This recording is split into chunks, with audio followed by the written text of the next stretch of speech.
कार्यक्रम के पुण्यार्जक है प्रबंधकारी कार्यकारिणी एवं ट्रस्ट समिति, रजत मंदिर निर्माण कमेटी, निकटवर्ती जैन समाज, श्री दिगंबर जैन अतिशय क्षेत्र बंधा, जिला टीकमगढ़, मध्य प्रदेश। जय जिनेंद्र दर्शकों, स्वागत है आप सभी का इस विशेष प्रसारण में। दर्शकों, श्रमण परंपरा के वर्तमान शिखर पुरुष विश्व वंदनीय संत शिरोमणि आचार्य श्री विद्यासागर जी महाराज, जिनकी एक झलक पाने के लिए न जाने कितने भक्त तरसते हैं, जिनका व्यक्तित्व कृतित्व धर्म समाज और देश के लिए प्रेरणा का वो पुंज है जिसकी रोशनी में आने मात्र से जीवन की दिशा बदल जाती है। ऐसे महासंत के दर्शन भी पुण्योदय से ही प्राप्त होते हैं। तो आइए पारस चैनल के इस विशेष कार्यक्रम में चलते हैं चातुर्मास स्थल जबलपुर मध्य प्रदेश में और करते हैं पूज्य आचार्य श्री के मंगल दर्शन। जीवन की हर चर्या बन पड़ी स्वयं ही नवगाथा, जैनागम का वह सुधा कलश जो बिखराते हैं गली गली, जिनके दर्शन को पा करके खिलती मुरझाई हृदय कली। ओम रूम अष्टोत्तर सदाचार्य श्री विद्यासागर जी महामुनीन्द्र अत्र अवतर संवौषडिति आह्वानम्। ओम रूम अष्टोत्तर सदाचार्य श्री विद्यासागर जी महामुनीन्द्र अत्र तिष्ठ तिष्ठ ठठ स्थापनम्। ओम रूम अष्टोत्तर सदाचार्य श्री विद्यासागर जी महामुनीन्द्र अत्र मम सन्निहितो भव भव सत्सन्निधिकरणम्। सांसारिक विषयों में पढ़कर मैंने अपने को भरमाया, इस राग द्वेष की वैतरणी से अब तक पार नहीं पाया। तब विद्या सिंधु के जल कण से भव काल धोने आया हूँ, आना जाना मिट जाए मेरा यह बंध काटने आया हूँ। ओम रूम अष्टोत्तर सदाचार्य श्री विद्यासागर जी महामुनीन्द्रेभ्यो जन्म जरा मृत्यु विनाशनाय जलम पामते।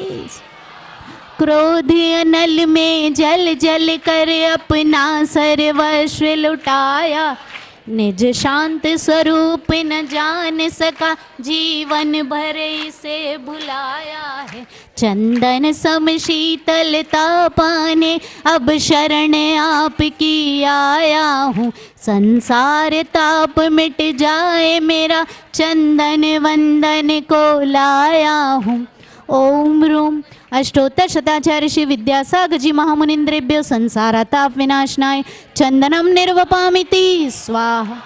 जड़ को ना मैंने जड़ समझा, नहीं अक्षय निधि को पहचाना, अपने तो केवल सपने थे ब्रह्म और जगत का भटकाना। चरणों में अर्पित अक्षत है, अक्षय पद मुझको मिल जावे, तव ज्ञान अरुण की किरणों से मम हृदय कमल भी खिल जावे। ओम रूम अष्टोत्तर सदाचार्य श्री विद्यासागर जी महामुनीन्द्रेभ्यो अक्षय पद प्राप्ति अक्षतान निर्वपामिति स्वाहा। इन विषय भोग की मदिरा पी मैं बना सदा से मत वाला, तृष्णा को तृप्त करे जितनी उतनी बढ़ती इच्छा ज्वाला। मैं काम भाव विध्वंस हेत मन सुमन चढ़ाने आया हूँ, यह मदन विजेता बन न सके यह भाव हृदय में लाया हूँ। ओम रूम अष्टोत्तर सदाचार्य श्री विद्यासागर जी महामुनीन्द्रेभ्यो कामबाण विध्वंसनाय पुष्पम निरूपामिति स्वाहा। इस क्षुधा रोग की व्यथा कथा भव भव में कहता आया हूँ, अति भक्ष अभक्ष भके फिर भी मन तृप्त नहीं कर पाया हूँ। नैवेद्य समर्पित करके मैं तृष्णा की भूख मिटाऊंगा, अब और अधिक ना भटक सकूं यह अंतर्बोध जगाऊंगा। ओम रूम अष्टोत्तर शताचार्य श्री विद्यासागर जी महा अष्टक सुधारोग विनाशनाय नैवेद्यम निर्वपामिति स्वाहा।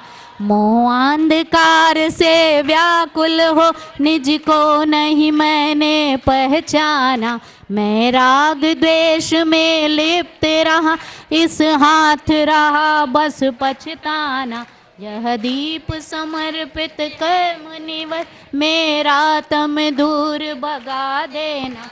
तुम ज्ञान दीप की बाती से मम अंतर दीप जला देना। ओम रूम अष्टोत्तर शताचार्य श्री विद्यासागर जी महामुनिन्द्रेभ्यो मोहांधकार विनाशनाय दिव्य दीपम निर्वपामिति स्वाहा। इन अशुभ कर्म ने घेरा है, मैंने अब तक यह माना था।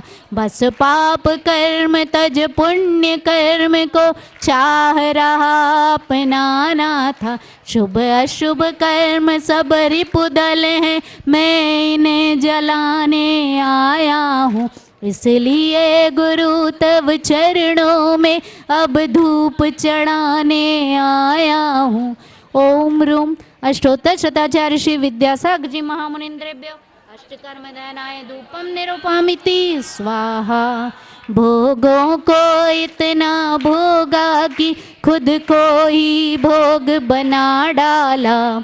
साध्य और साधक का अंतर मैंने आज मिटा डाला। मैं चिदानंद में लीन रहूं, पूजा का यह फल पाना है। पाना था जिसके द्वारा वह मिल बैठा, मुझे टिकाना है। ओम रूम अष्टोत्तर शताचार्य श्री विद्यासागर जी महामुनिन्द्रेभ्यो महामोक्ष फल प्राप्ति फलम निरूपामिति स्वाहा। जग के वैभव को पा करके निश दिन कैशाल मस्त रहा।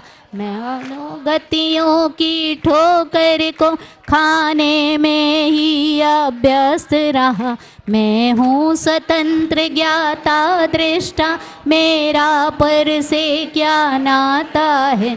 कैसे अनर्ग पद पा जाऊं, यह वर्ण भावना बाता हूँ। ओम रूम अष्टोत्तर शताचार्य श्री विद्यासागर जी महामुनिन्द्रेभ्यो अनर्ग पद प्राप्तिये समस्त मुनिराजेभ्यो संपूर्णार्घम निर्वपामिति स्वाहा। नमोस्तु आचार्य, नमोस्तु आचार्य, नमोस्तु आचार्य। बरेली से जबलपुर तक ये पैदल यात्रा दक्षिण भारत के लगभग 800 लोग पैदल चल कर के आए हैं। गुरु चरणों में ये 5वीं बार पैदल यात्रा आई है। लगातार 5 साल परम पूज्य मुनि श्री अक्षय सागर महाराज जी के पास से गुरुदेव के चरणों में ये पैदल यात्रा आ रही है। सभी लोगों की यही भावना है, सब दक्षिण भारतवासियों की भावना गुरु चरणों में यही रख रहे। गुरु जी एक बार दक्षिण की ओर विहार हो जाए और दक्षिण भारत की भूमि को लाभान्वित करे, यही भावना लेकर के ये पदयात्रा यहाँ पर आई है। तो गुरु चरणों में हम यही भावना रखते हैं और हमारे वाणी को आराम देते। नमोस्तु गुरुदेव।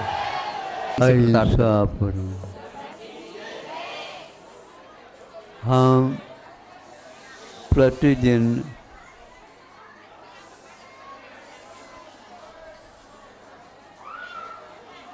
स्मरण करते हैं और वंदना करते हैं। उसका प्रारंभ ही इसी ढंग से किया जाता है ताकि दैनंदिन धार्मिक कार्य, धार्मिक अनुष्ठान पूर्ण हो सके और रात्रि संबंधी भी धार्मिक अनुष्ठान संपन्न हो सके। प्राग दिग्विदिगंतरे केवली जनिषुद्ध साधु गणदेवा, ये सर्ववृद्धि समृद्धा योगी गणास्तान अहम वंदे। इसके उपरांत दक्षिण दिग्विदिगंतरे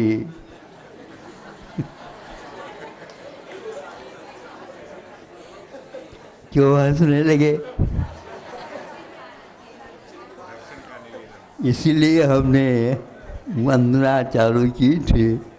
तो दक्षिण दिग्विदिगंतरी केवली जन सिद्ध साधुगण देवा, ये सर्ववृद्धि समृद्धा योगिगणा स्थान अहम वंदे।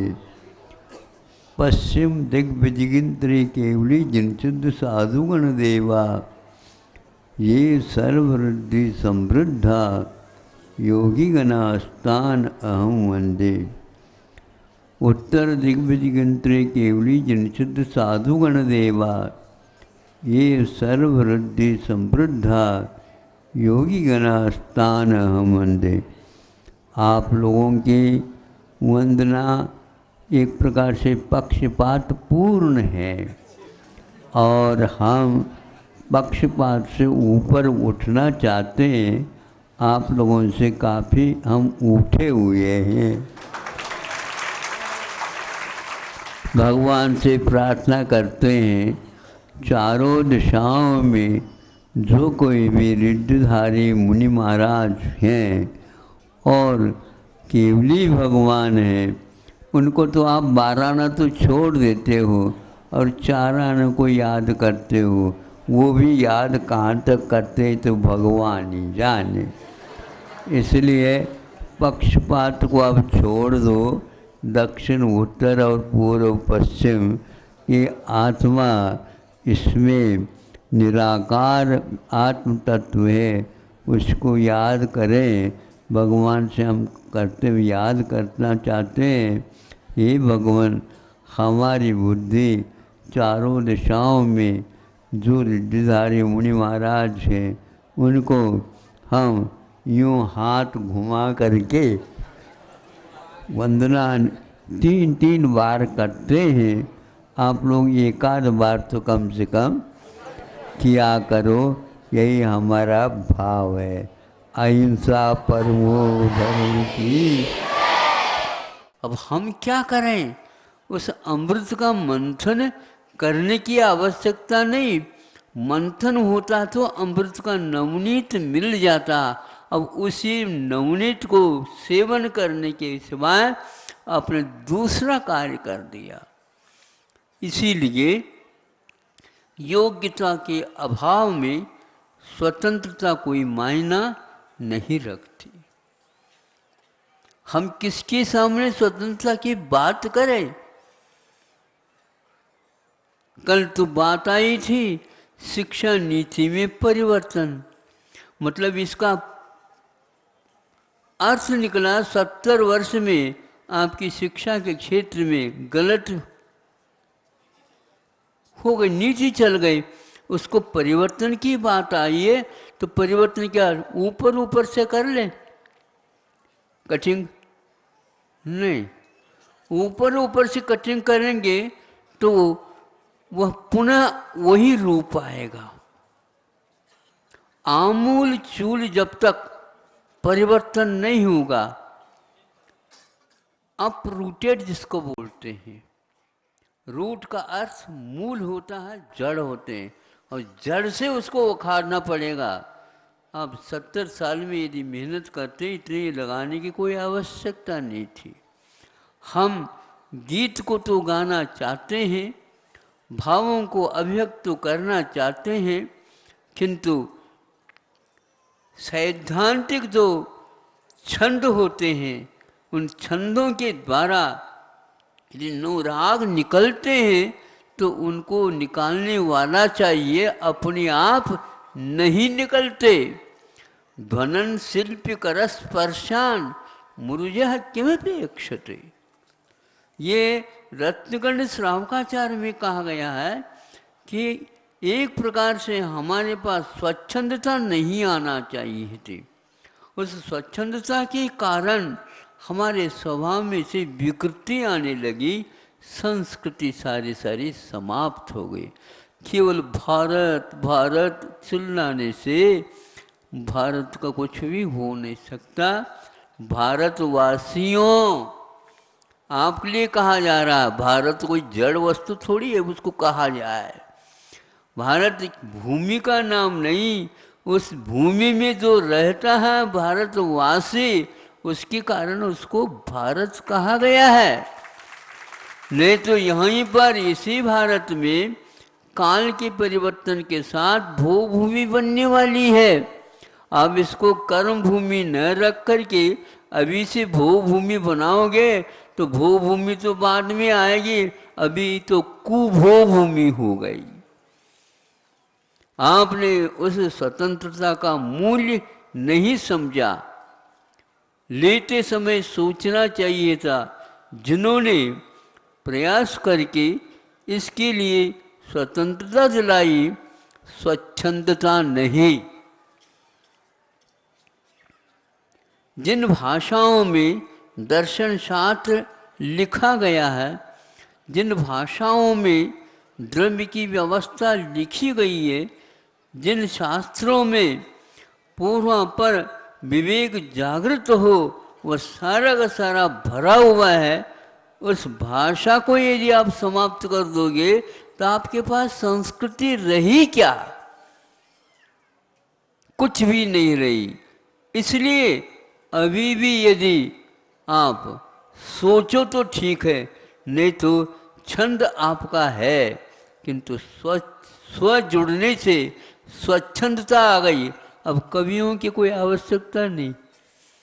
उन कवियों का क्या होगा, महाकवियों का तो क्या होगा तो भगवान ही जाने। और आज कोई कवि है ही नहीं, तो कहाँ से लाओगे? वो दर्शन कहाँ जाएगा? भौतिकी आ गई तो अध्यात्म वहां पर बसेगा कहाँ? चारों तरफ घासलेट तेल की गंध आ गई तो ऐसी स्थिति में इतर काम करेगा, तितर बितर हो जाएगा। आप यदि तितर बितर करना चाहते हो स्वतंत्रता के साथ तो सोच लो, आपको कोई मना नहीं कर सकेगा। इसलिए को आस्ते भवान, क्या आपे में हो? आप आपे में है। आत्मनि का अर्थ आपा होता है, तो कहाँ आप आपे में हैं? नहीं है। आपका गोद का लड़का भी आपके गोद में बैठना नहीं चाहता। क्यों? क्या खा रहे हैं, क्या पी रहे हैं पिताजी पता नहीं। लाड़ प्यार के साथ और एक चाटा मिल जाए तो कौन सहन करेगा। इसलिए अब पिताजी से दूर रहो, माँ से भी दूर रहो, क्योंकि माँ तो पहले खिलाती थी, पिलाती थी, सुलाती थी, सब करती थी। आज आप माँ ने मुझे भुला दी। अब क्या करें? माँ का दोष है क्या? लाडला बेटे का दोष। आप सोचो, विचार करो। स्वच्छंद होना ठीक नहीं। अपना छंद तो ठीक है, कोई बाधा नहीं, किंतु उसमें से राग कौन सा निकल रहा है, इसमें गीत छुपा हुआ है। तो स्वच्छंद वृत्ति वाला कोई भी व्यक्ति जाकर के तबला के ऊपर और मृदंग के ऊपर अपनी ठोंक दी उंगलियां, आवाज आ गई, लेकिन आवाज आ गई उसमें, बोल नहीं। बोल बोल, वो क्या बोल है बताओ? वह गीत गाने वाला ही जानता है कि मेरा सुर और वो सुर मेल है, ये लय है, और या उस लय का आज प्रलय हो चुका है वही मृदंग, है वही तर्जनी, किंतु शिल्पी नहीं है। शिल्प है, उसका उपयोग क्या करना है उसको मालूम नहीं है। इसलिए उन्हें पुनः बुलाना पड़ेगा। स्वच्छंदता प्रत्येक क्षेत्र में आ चुकी है, और आग्रह इतना आग्रह है, सत्याग्रह और सत्य दोनों छुप गए, हठाग्रह और आ गया। अब आप 70 साल जो पुराना चलता था सत्याग्रह, उसके करने वाले व्यक्ति आज कहाँ विद्यमान हैं?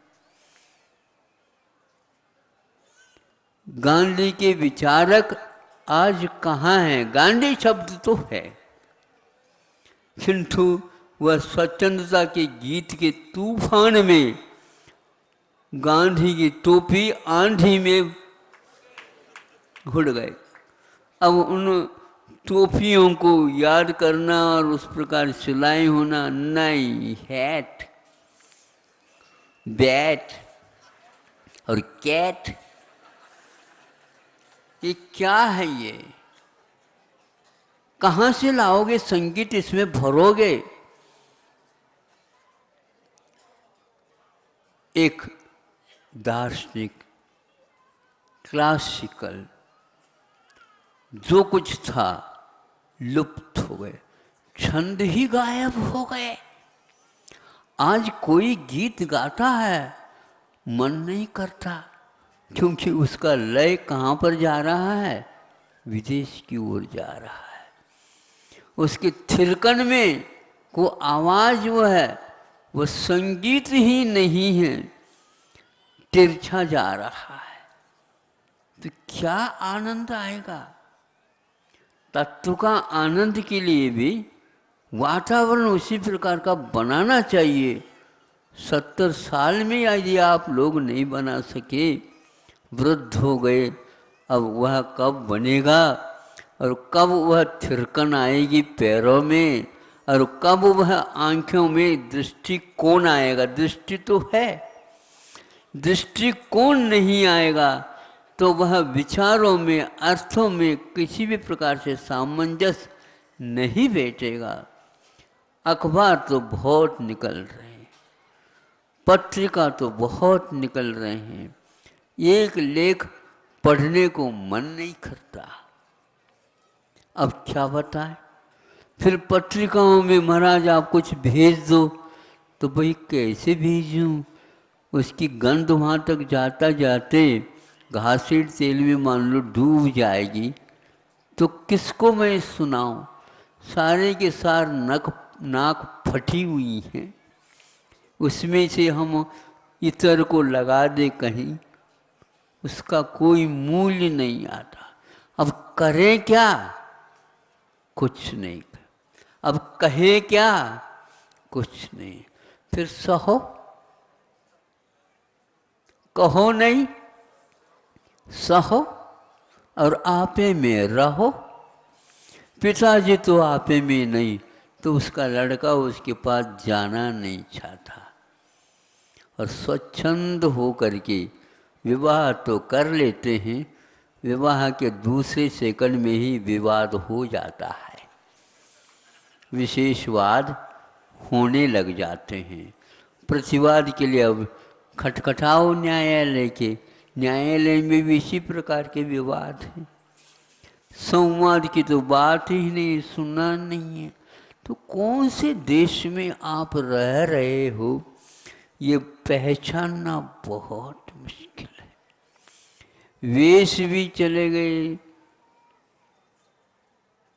आवेश भी चले गए, देश वही है लेकिन उसको पहचानना ही मुश्किल। ये देश है क्या विदेश है? मर्यादाएं इतनी थी, और सारी मर्यादाएं सब तरफ से चौपट हो गई। अब महाराज स्वतंत्रता दिवस पर कुछ बोलो तो वहां पर 70 साल से पूर्व का देखना पड़ेगा। वर्तमान में तो कुछ दिख नहीं रहा है, पढ़ने के लिए कुछ मिल नहीं रहा है। इन दर्शन कथाओं की कोई आवश्यकता नहीं, ऐसे भरमार प्रचार प्रसार हो रहा है। फिर भी हम रुचि रखें, विश्वास रखें, तो लोकाकाश से अवगा हमारे पास यही सूत्र है, उसी लोक में हम हैं। उसी लोक में संसारी बसा है और उसी लोक में शुद्ध भी बसे हैं, उसी लोक में सब संत भी बसे हैं, उसी लोक में सब कुछ है। कोई सुनने वाला हो तो कोई महाराज हम तो हैं, हम तो क्यों कहते हो, सब क्यों नहीं कहते हो? सब यदि कहते हो तो फिर हम कहने की कोई आवश्यकता नहीं पड़ी। हम के साथ तुम लगा हुआ है, मैं के साथ तू लगा हुआ है, वे के साथ ये लगे हुए हैं, इत के साथ उत, उत के साथ इत, सब लगा हुआ है, सब गठपट हो गया है। फिर भी आप 15 मिनट मांग रहे थे, अब 15 मिनट अभी बाकी है मध्याह्न के। अब हम आपके पास ऊपर कैसे भरोसा रखें, इसलिए हमने सोचा अभी जो आई है जनता इसको तो पहले दे दो, परोस दो। आप इस वक्तव्य का सार, स्वच्छंद का अर्थ समझ लो। आज प्रत्येक क्षेत्र में स्वच्छंदता आ गई है और यह बेकार लग रही है, तथ्यहीन लग रही है। अन्यथा ये आवाज़ क्यों उठ रही है? ये आवाज़ उठ रही है कि आज शिक्षा नीति में परिवर्तन अनिवार्य। इसलिए कल कहा था परिवर्तन का अर्थ ये होता है ऊपर ऊपर परिवर्तन है, बीच में से परिवर्तन या आमूल चूल। तो आमूल चूल हो तो साफ करो ना बर्तन, बर्तन बिल्कुल साफ कर दो और साफ करने के उपरांत एकदम उसमें रसोई नहीं बनाओ। हाँ, उसको उसी सेगड़ी के ऊपर चूल्हे के ऊपर रखो और उस बर्तन को, दिख रहा है हमारा हाथ, उस बिल्कुल उल्टा कर दो और नीचे से अग्नि लगी हुई है, लगने दो। 1 आध घंटा 1-2 घंटा रात भर रखो तो और अच्छा है।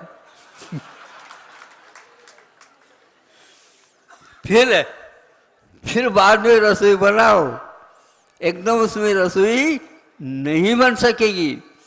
लेकिन यह तो अवश्य है, स्वच्छंदता तो आ चुकी है। अब यदि उससे ऊपर आपका पश्चाताप है तो अवश्य ही आप मन वचन काय से, अब इसमें कोई समझौता नहीं, उखाड़ कर ही फेंक दो उसको। जब एक को पूछा आपने कविता लिखी, बताते हाँ लिखी तो है, तो क्या बात हो गई? उसमें से कुछ दोष हैं, लेकिन उस दोष को निकाल देता हूं तो वहां पर शब्द भी फिट नहीं हो रहे। सुन रहे हो? जहाँ दोषपूर्ण शब्द है उनको पहले उखाड़ दो।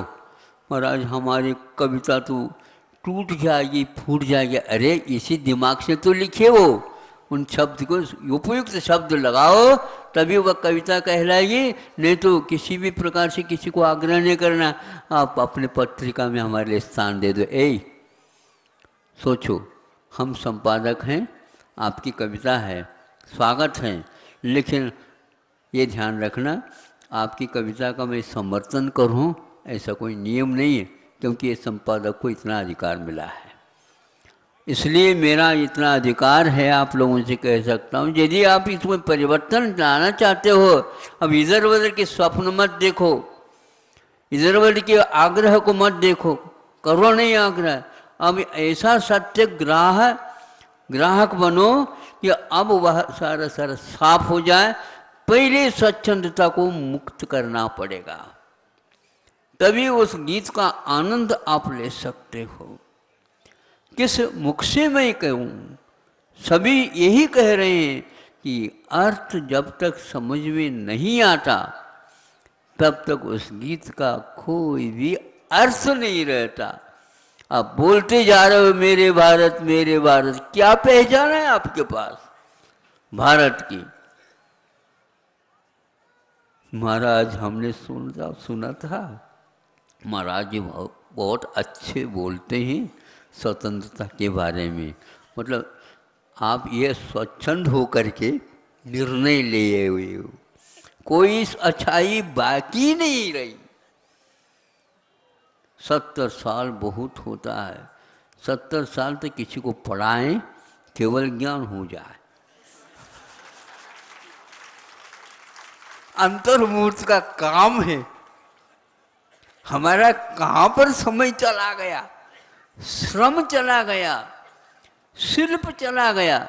धनन शिल्प कर स्पर्शान मुरुजह किम अपेक्षित। अपेक्षाएं सब समाप्त कर दो। हर क्षेत्र में अपेक्षा आ गया, हर क्षेत्र में व्यवसाय आ गया। शिक्षा नीति में व्यवसाय न आए तो आपकी शिक्षा नीति सुधरेगी, अन्यथा सुधर ही नहीं सकती हो। तब शिल्पी के माध्यम से तर्जनी का वहां पर स्पर्श होता है। कहाँ होता है, कितना होता है, वो शिल्पी समझता है। उसमें किस प्रकार के उन्होंने टोन दी है, शाही से बाहर और शाही के ऊपर। शाही हाँ, मुरज के ऊपर, मृदंग के ऊपर, बीच में एक शाही का चंद्रमा सूर्य जैसा बना हुआ रहता है। उसमें शाही लगाई जाती है और वह उसकी जान है और शिल्पी उसको जानता है। और आप जहाँ कहीं भी जाकर करके कर दो, ठोका ठोकी हो जाएगी, उसमें बोल नहीं निकल पाएंगे। गीत तो लिखा बहुत अच्छा है। गीत अच्छा तब माना जाता जब गाया जाता। जब गाया जाता है उस समय साथ वादन भी चाहिए, वादन भी चाहिए तो नर्तक की थिरकन भी चाहिए। तब कहीं जा कर के, ये समझे, फिर कहीं जा कर के वाह वाह मुख से निकलेगा। अभी तो आपकी वाह की परवाह कोई नहीं कर रहा, क्योंकि आह निकल रही है आपके मुख से। आह है, परवाह और आह में और वाह वाह में बहुत अंतर है। वाह वाह तो सब लोग चाहते हैं, लेकिन काम तो दूसरा कर रहे हैं। ज़्यादा आलोचना ठीक नहीं, लेकिन इस आलोचना को मैं समझता हूँ समालोचन के काम करेगी है। और जो 15 मिनट के लिए बाद में आने वाले हैं उनको भी कह दो, और आप लोग भी आ सकते हो, ठीक है, लेकिन ये जगह नहीं है। महाराज आपने तो कहा था लोक आकाश सेवका। जब आकाश ने हमारे लिए अनंत काल के लिए जगह दे रखी है, तो तुम कौन होते हो दूसरे को जगह देने वाले? जो मिली है जगह, बैठ जाओ। ये तो रिजर्वेशन का जमाना आ गया। स्वतंत्रता जब थी उस समय रिजर्वेशन नहीं था, और आज लोग गाड़ियों में खड़े हो जाकर के बैठ जाते हैं, खड़े होकर के जाते हैं, यात्रा करते हैं। और कुछ लोग रईसी रिजर्वेशन, तुम क्यों आ गए यहाँ पर? अरे हमने सोचा था स्वतंत्रता मिली है, जगह अच्छी मिलेगी, हाँ बिल्कुल, तुम खड़े हो जाओ, हम बैठ करके देखो रिजर्वेशन। ये क्या पैसे का अहंकार दिखा रहे हो आप? अपने पास नहीं कुछ, पैसे के माध्यम से आप इस प्रकार हर क्षेत्र में आ चुका है। इसको झाड़ू लगाना बहुत कठिन है। अब क्या करें? हम तो ये समझते हैं झाड़ू भी, और जो झाड़ू की कंपनियां भी फेल हो जाएंगी। इतनी झाड़ू कहाँ से लगाएंगे? हम सोचते हैं हो जाएगा काम। कैसे हो जाएगा महाराज? खर्चा बच जाएगा। हाँ बिल्कुल बच जाएगा, तुम शांति से बैठे रहो। 1 घंटा कम से कम वर्षा इतनी तेजी के साथ हो जाए,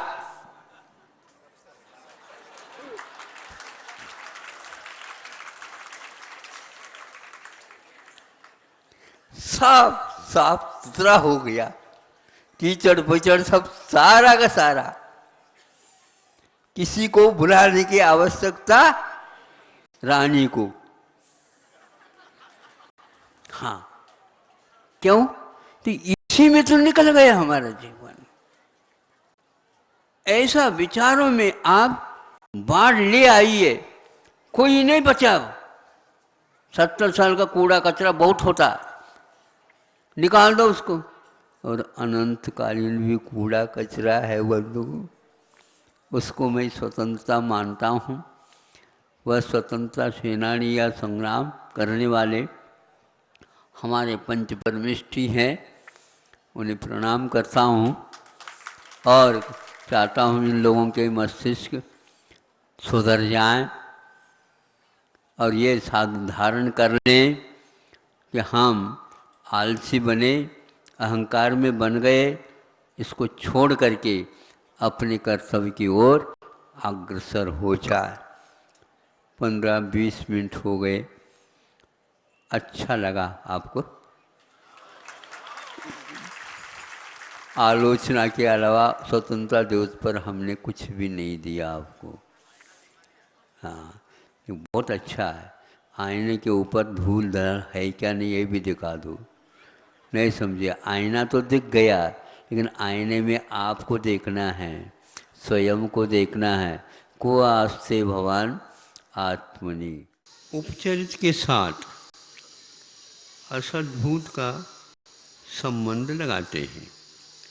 तो उपचरित असद्भूत व्यवहार श्रेदा,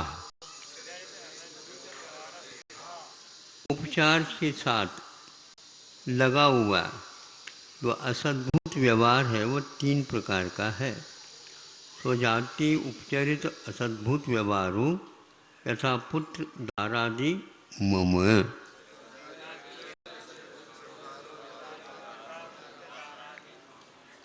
उपचरित शब्द का संक्षेप से समाधान यही है कि अपने से बिल्कुल ही पृथक महसूस हो रहा है। एक द्रव्य दूसरे द्रव्य से मान लो पास होते हुए भी उसमें बंधन कुछ भी नहीं है, इसलिए उसको हम उपचार नहीं का विषय बना देते हैं, इसलिए उसको असद्भूत कहा। और व्यवहार चूँकि भेद परक होता है इसलिए वह व्यवहार कहा। इसका अर्थ ये हुआ जो कोई भी आप पृथक देख रहे हैं उसके साथ आपका यदि संबंध जुड़ेगा तो वह उपचार के साथ जुड़ेगा। व्यवहार उसके साथ इसलिए लगाया उसके भेदों भेद भी होते हैं। शरीर के साथ आत्मा का एक प्रकार से एक क्षेत्रावकार संबंध है, इसलिए उसको हम उपचार से कथित नहीं कर सकते। उपचार के कथन में वह नहीं आ सकता, किंतु उसको हम अशुद्ध आदि व्यवहार के साथ एक मेघ होने के कारण दूर अलग कह नहीं सकते। क्योंकि जैसे परिग्रह त्याग करने की बात आती है तो उपात्त और अनुपात नाम से 2 प्रकार के परिग्रहों की हम कोटि बना लेते हैं। उपात्त जो प्राप्त किए गए, अनुपात जिसको हम प्राप्त नहीं कर सकते। जैसे शरीर का तो त्याग होता नहीं, शरीर तो साधन है, तो अब उसको त्याग कैसे करें? यह अनुपात में आ जाता, इसके प्रति ममत्व का त्याग किया जा सकता। तो इसको बोलते हैं कायोत्सर्ग। काय का छोड़ देता हूँ, काय को छोड़ देता हूँ, ये कहा तो जा रहा है किंतु काय को छोड़ा नहीं। काय से हम काम नहीं लेंगे अब कुछ क्षणों तक, कुछ घंटों तक। उसको किसी भी प्रकार से हम अपने साधन बनाएंगे नहीं। और उसके प्रति जो मोह था उसका उतने समय के लिए त्याग कर दिया, ये हमारे आश्रित था। किंतु दूसरा कोई कहता हमें तो इसी प्रकार करना है कायोत्सर्ग, इसलिए भिन्न द्रव्यों के त्याग के बारे में भी आप बार बार क्यों हम लोगों को आग्रह करते? भैया हम तो आग्रह नहीं करते, क्योंकि आपकी शंका का समाधान देते। ऐसा करो, तुम्हारे मन में यदि इसके प्रति मोह है तो उस पदार्थ को छोड़ करके देख लो, मोह है क्या नहीं। नहीं, हमारे तो भाव शुद्ध है और इसको त्यागने की कोई आवश्यकता नहीं। बिल्कुल ठीक कह रहे हैं, मैं कहाँ त्याग करवा रहा हूँ, लेकिन ईमानदारी के साथ बता देना उसके प्रति मांग आपके मन में आती है क्या नहीं। जैसे आप लोग मान लो वस्त्र खरीदने के लिए वस्त्रागार में उसको क्या बोलते हैं, दुकान, कपड़े की दुकान चले जाते हैं। तो गए तो आवश्यक था, क्योंकि शीत से, उष्णता से इत्यादि से बचने के लिए मर्यादा में रहना चाहते हैं। अब वहाँ पर जाने के उपरांत बहुत प्रकार का कपड़ा दिखा। अब मन कहता है कपड़ा तो लेना है, लेकिन ये लेना है। ये चुनाव की जो मांग आ गई, वो कहता है इसको यदि आप चाहते हो तो इसका भाव इतना है, इसका भाव इतना है। अरे तुम दुगना बता रहे हो? हाँ, वो है ही दुगना, उसका मूल्य इससे दुगना है। आपको लेना हो तो ले लो, नहीं है तो ये ले लो। नहीं, लेना तो हमें यही है, लेकिन आप बहुत भाव ज़्यादा बता रहे हो। नहीं, उसका भाव यही है। अब इसके प्रति जो आकर्षण है वो आपको बांध रहा है, कपड़ा नहीं बांध रहा है। समझ में बात आ रही है? हम समझाने का प्रयास तो कर रहे हैं, लेकिन आप तो थोड़ी सी कोशिश करिएगा। समझ में आ रहा है नहीं? हाँ, तो उसके प्रति आपका जो लगाव है उसको छोड़ना है, तो इसको ही छोड़ दो। हम 4 दिन के लिए, 5 दिन के लिए, 1 महीने के लिए, 2 महीने के लिए इस प्रकार की वस्तुओं का त्याग ग्रहण नहीं करेंगे, तो उसके धीरे धीरे अभ्यास से उसके बिना भी काम चल सकता है। क्योंकि आपने बताया तो शीत का निवारण होना चाहिए, तो कोई भी वस्तु ले लो, शीत का निवारण हो जाएगा। कीमती जो चुनाव की जा रही है कीमती वस्तु की, इसमें आपका ही आग्रह रहा है, न वस्त्र का और न ही शरीर का। ये मन चलापन है, तन चलापन नहीं। तन में जो स्पंदन होता है वह कभी कभार होता है, जो प्रकोप प्रकृति के होते हैं। बाकी वह जहाँ बिठा दो वहीं पर बैठ जाता है, लेकिन मन को न बिठा सकते हैं न ऑर्डर दे सकते हैं। यदि आप धार्मिक अनुष्ठान में वस्तुतः प्रवेश करना चाहते हैं और उसके मर्म को समझना चाहते हैं और वर्तमान के जो बंधन है इस बंधन से मुक्त होना चाहते हैं, आप तो वैसे ही स्वतंत्रता के लिए आए हैं और मिल तो गई होगी आपको, हैं? स्वतंत्र बैठे हैं ना, सुबह हमने कह भी दिया था, लेकिन बैठ करके भी इधर उधर जो होता है ये नाड़ क्यों हिलती है? ये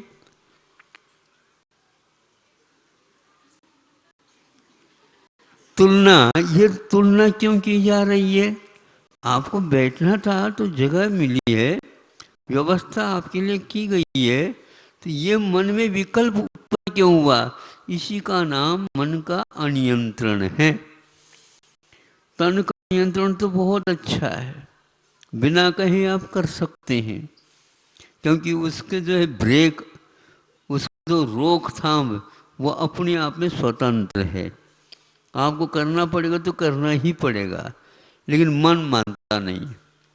मन को मनाओ, आपका मन और हम मनाए ये अच्छा नहीं माना जाता, क्योंकि आपकी स्वतंत्रता को छीनने जैसे हो गया। हम आपकी स्वतंत्रता को छीनना नहीं चाहते। धीरे धीरे बात सोच लो, बात सब बहुत अच्छे ढंग से समझ में आ जाए। इसको उपात बोलते हैं और एक अनुपात है। उपात का त्याग करने के उपरांत मन को अब पसीना आने लग जाता। अरे इन्होंने तो 1 महीने के लिए इसका त्याग ही कर दिया। और मन में जिस वस्तु का त्याग है उसके लिए बहुत आकर्षण। हाँ, जो अभाव हो गए नहीं, क्यों ब्रह्मचारी जी? हाँ, आपकी हंसी हाल तक आ रही है, क्योंकि ये ऐसे ही मानते थे पहले, अब थोड़े से सीधे हो गए।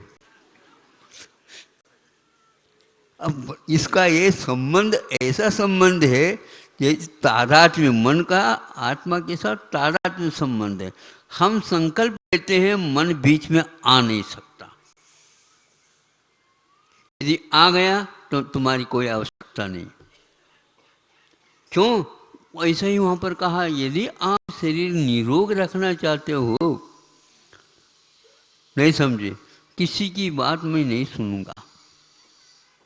निरोग रहना चाहते हो तो इस प्रकार रहिए। नहीं हमें स्वतंत्रता मिली। अरे स्वच्छंदता के लिए स्वतंत्रता नहीं मिली है। जब कभी भी खाओ, जब कभी भी पियो, जब कभी भी कहीं भी जाओ, ऐसा नहीं होता। देखो, फोटोग्राफी न करे, मंगलाचरण हो चुका। यह है इंडिया नहीं, भारत है। नियंत्रण रखो। आज स्वतंत्रता दिन नहीं ना? हाँ, भारतीय हो के इंडियन? भारतीय। अच्छा, अब कम से कम इंडिया के जितने भी संकेत पट्टिका है वो है, जो विदेशी आ जाए उनके लिए रखो। वो नीचे रखना हो तो रख सकते हो, और ऊपर से भारतीय इस प्रकार लिखो, लेकिन वह भी इंग्लिश लिपि नहीं। अब जो आपकी जाति या अब जो कोई प्रदेश है उसके अनुसार लिख देना। पसीना आ जाएगा मन को। महाराज ने क्या कह दिया? तो हमने इसलिए कहा कि आप स्वतंत्रता मनाना चाहते हो, इतना कर लो। कितने व्यक्ति हाथ उठा सकते हैं? उठाओ। अरे इतने कम है हम हैं? हाँ, कुछ तो लग तो रहा है, कुछ तो लग रहा है, पसीना आने को है। और पसीना आ जाता है, मन को स्वास्थ्य सुधर जाता है। एक तन का पसीना और एक मन का पसीना। इसलिए हम कह रहे थे भैया, अलग रूप से हम आधा घंटा देने की अपेक्षा से स्वाध्याय के बीच में यह हम देते रहेंगे, एक साथ जाति और विजाति सब मिला करके, तो आपकी परीक्षा भी हो जाएगी और हमारा स्वाध्याय का कक्ष भी आगे बढ़ जाएगा। ऐसे इसलिए हमने कि भाषण की अपेक्षा से या वक्तव्य 1 घंटे तक देने की अपेक्षा से ऐसे कोई माध्यम बना लिया और 1 घंटे के लिए इस स्वाध्याय हो गया, तो सबसे उत्तम इसमें सीख मिल जाती, मिल रही ना। अब आपका मन नियंत्रण हो गया 1 महीने के लिए। अब एक मन क्या कह रहा है? एक दिन, 1 दिन हो गया, 2 दिन हो गया, 3 दिन हो गया, और अभी उसी और दृष्टि है उसकी। इस कार्यक्रम के पुण्यार्जक है प्रबंधकारी कार्यकारिणी एवं ट्रस्ट समिति, रजत मंदिर निर्माण कमेटी, निकटवर्ती जैन समाज, श्री दिगंबर जैन अतिशय क्षेत्र बंधई, जिला टीकमगढ़, मध्य प्रदेश।